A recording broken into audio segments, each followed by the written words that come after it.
At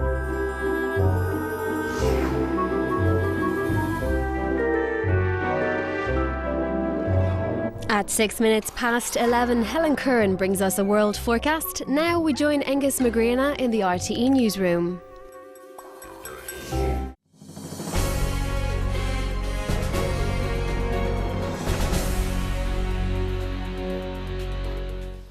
Hello and welcome to News on 2. Coming up, IMO to consider an invitation to talks at the LRC over dispute with HSE over long working hours. And Paul Early confirms provisional panel for the upcoming International Rules Series with Australia. But first, our top story tonight. Gardaí are investigating the suspected abduction of a man in County Cavan. He was seen being forced into a jeep in Virginia this afternoon. Our crime correspondent Paul Reynolds joins me now on the line. Paul, what do we know about this suspected kidnapping? Well, Richard O'Donovan was driving a blue-grey 03 Monaghan registered BMW 3 Series car in Virginia in County Cavan this afternoon.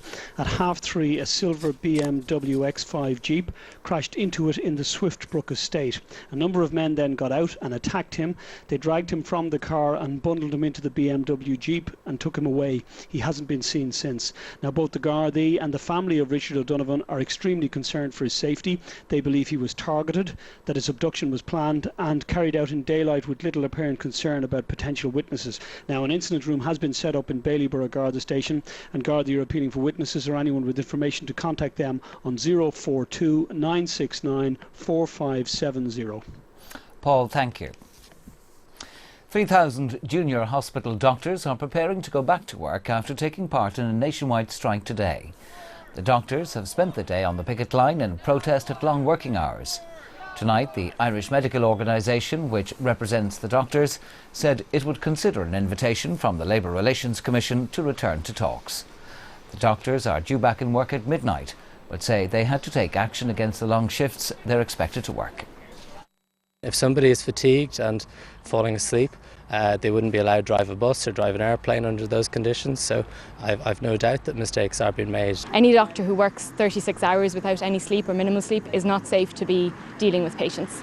I did not want to go on strike. I don't want to be away from my job today. We just said it today, going around in a circle.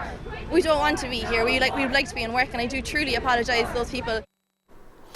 The liquidators of IBRC, formerly Anglo-Irish Bank, have admitted the bank had been overcharging a majority of its customers over a 14-year period.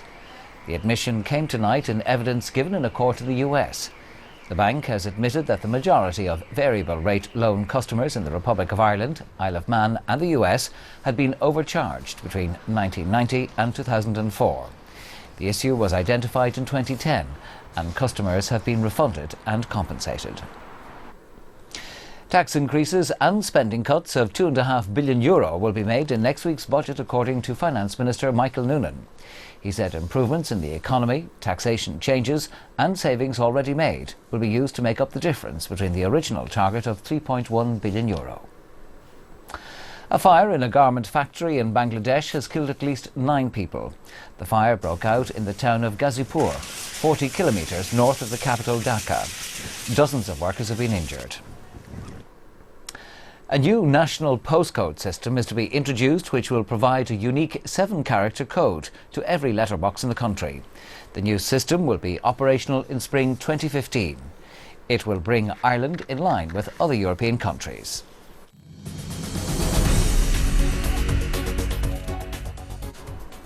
To sports news now, where Irish International Rules Manager Paul Early has confirmed his provisional panel for the upcoming International Rules Series with Australia. However, Ireland's captain, Michael Murphy of Donegal, looks like facing a fixtures dilemma. The weekend after next could be a busy one for Ireland's international rules captain Michael Murphy. His Donegal club, Glen Swilly, are due to take on Killybegs in the Donegal Championship final the day after the first test between Ireland and Australia at Kingspan Breffni Park. It's understood Glen Swilly had asked the Donegal County Board to delay the final, but the county's competitions committee has decided against this option and ruled that the game goes ahead on Sunday week. 15 counties are represented on Ireland manager Paul Early's initial panel. Leishman Zach Toohey is the only AFL-based player this year. Mayo have 4 representatives, with Cork, Donegal, Laois and All-Ireland champions Dublin, each with 3. There are 2 players from Galway, Tyrone and Monaghan, while Kildare, Derry, Westmeath, Armagh, Louth, Meath and Wexford are also represented. Elsewhere in Gaelic games, Jason Ryan has been ratified as the new Kildare senior football manager. He succeeds Kieran McGeaney, whose 6-year tenure controversially ended last month. And Dublin GA have teamed up with US insurance firm AIG in a sponsorship deal reportedly worth €2 million over 5 years. The arrangement will see AIG take over from Vodafone as the sponsors of the county's hurling and football teams at all levels. And in a new departure, the ladies' football and camogie teams will also come under the One sponsorship umbrella. The agreement will come into effect on November 1st. Joe Stack, RTÉ News. Republic of Ireland interim boss Noel King took a fully fit squad for training in Malahide this afternoon. All of the players are in good shape ahead of the trip to Germany. Already there's a different look to Republic of Ireland sessions under Noel King. The caretaker boss opened up the full pitch at Gannon Park to accommodate a training match, and the teams included 5 players from the League of Ireland. The aim of the exercise, to experiment with different formations. You have to play some formation and you'll be concerned everything you do, but at the same time you have to work towards a belief, work with a strategy that you think will get you the result, and that's what we're doing. Do you think the players will buy into that? At the moment they're very much buying into it. There's obviously things that have to be tweaked. They have knowledge, they have great experience, and I intend to use all of that for the one focus and the one aim and ambition to try and win the game. Germany away is a daunting fixture to prepare for, especially when you consider the drubbing Ireland received against the same opposition in Dublin. It was a very disappointing night. As players you never want to get beat by that margin, so it's something that we want to put right. It's going to be difficult and we've got to set up well, but hopefully we can get a positive result and we can go out and show that we can play good football. All players will train in the morning before travelling to Cologne, by which time the starting 11 should be taking shape. Each position is a priority, without question. They're all vital, and you have to try and get the best 11 on the park to suit what we're trying to do, and that's the challenge in the next 2 days. So each position is vital as far as I'm concerned. Even though it's been made very clear that Noel King is interim manager and that he will only be involved for the games against Germany and Kazakhstan, he's quickly managed to put his stamp on the Republic of Ireland setup. Ultimately though, like all managers, it's results that will define his brief tenure in charge. Tony O'Donoghue, RTÉ News, Malahide. In rugby, Ulster have received a significant boost with the news that scrum half Ruan Pienaar has signed a 3-year deal with the province. Munster, meanwhile, kick off their Heineken Cup campaign against Edinburgh on Saturday in Murrayfield. A final decision on the fitness of captain Peter O'Mahony, who suffered a head injury during the win over Leinster last weekend, will be made on Thursday. And finally tonight, the Criminal Assets Bureau is selling a luxury Rolex ladies' watch on the website eBay. It's the first time CAB has auctioned off a confiscated item on the internet. This lady's watch originally cost over €9,000. It was bought in 2011 by a criminal in Limerick as a Christmas present for his partner. But it was seized last year by the Criminal Assets Bureau.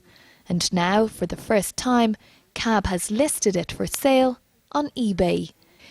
It went up for sale today with a 10-day auction period.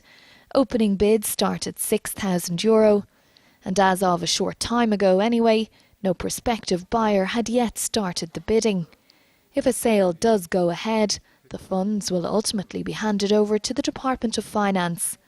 CAB says it's using the sale of this watch as a test case for the future online sale of other seized luxury items, in line with the practices of other police forces across Europe.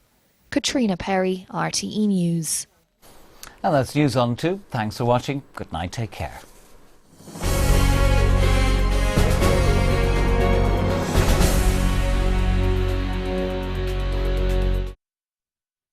And this evening, heavy downpours are expected right across the country.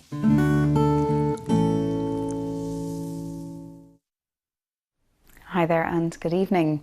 Well, our weather is going to turn cooler over the next few days. It will remain quite dry though, and there'll also be some pleasant autumn sunshine. Looking at our world weather forecast now, and there's some heavy showers across southern parts of Europe and into Algeria too.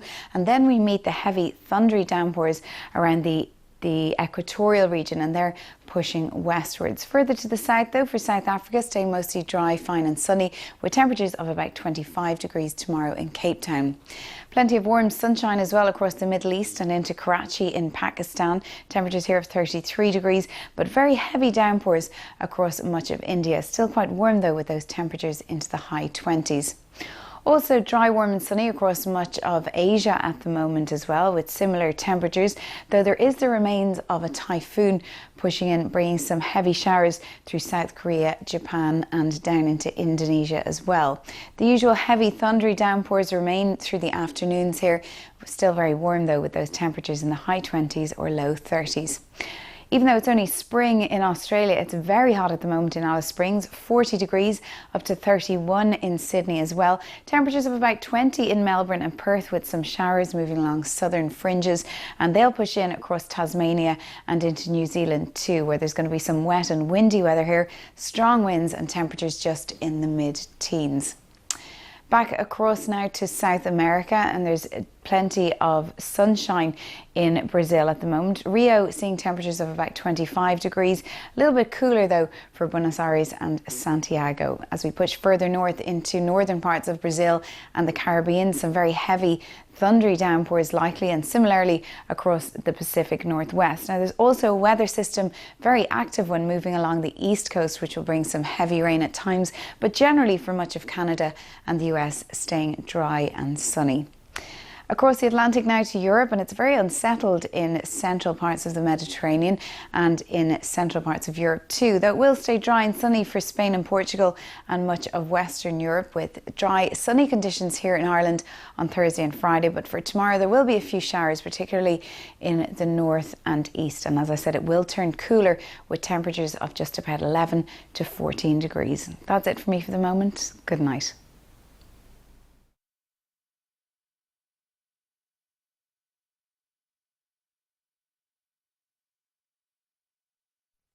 Simply irresistible. Simply new Avonmore cooking cream.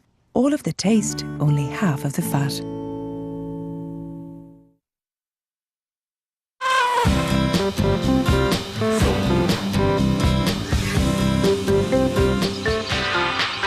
Don sees red when he and Peggy go head-to-head for a precious ketchup contract.